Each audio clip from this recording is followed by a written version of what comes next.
Jæja, bara gleðilegt nýtt ár, gott á sigur í fyrsta leik á nýja ári. Voruð þið að æfa vel á milli jól og nýjárs? Já, við bara æfðum mjög vel sko. Tókum 6 daga í frí, 7 daga í frí og síðan æfðum við bara hvernig þetta eftir það. Þannig að þetta var svona viku preparation fyrir þennan leik. Það sást samt, þú veist, það sást alveg orkan í ykkur og mikið af sóknarfrákustum og náttúrulega það sem vann leikinu þetta. En það voru dálítið kannski meira tapaða boltan en þau viljaði í leiknum, sagði þið?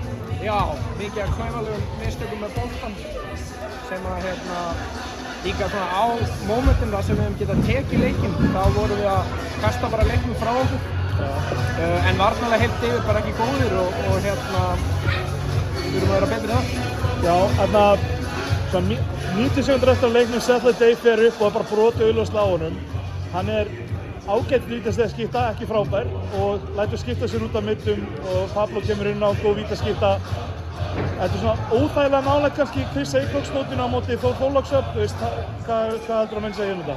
Bara, þú veist, menn segja bara það sem þeir vilja, skilju. Hann var bara stúndraður þarna og meiddist í öxlinni og sjúkraþjálfarinn beið lengi þangað til dómarinn sagði hann að fara inn á og þetta bara svona er bransinn. En Settle fer út af, tekur annar maður vítaspyrnan og svo á hann game winning playið.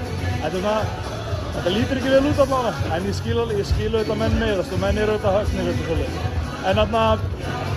En nú er þess að þeir eru komin á gott ról sýnist mér, fyrir utan þess lítið svona litla hnökra hér og þar. Meina, er ekki bara að líta upp, er ekki bara haldar hann að klíra upp töfluna? Jú, við náttúrulega förum í alla leiki til að vinna og er bara ánægður að hafa náð í sigur hérna á móti bara KR-liðið sem var erfitt við að eiga í dag.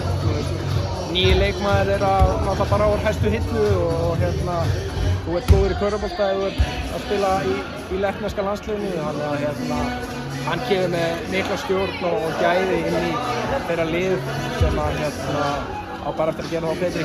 Já. Það er bara upp og áfram, gleðilegt nýtt ár. Gleðilegt nýtt ár.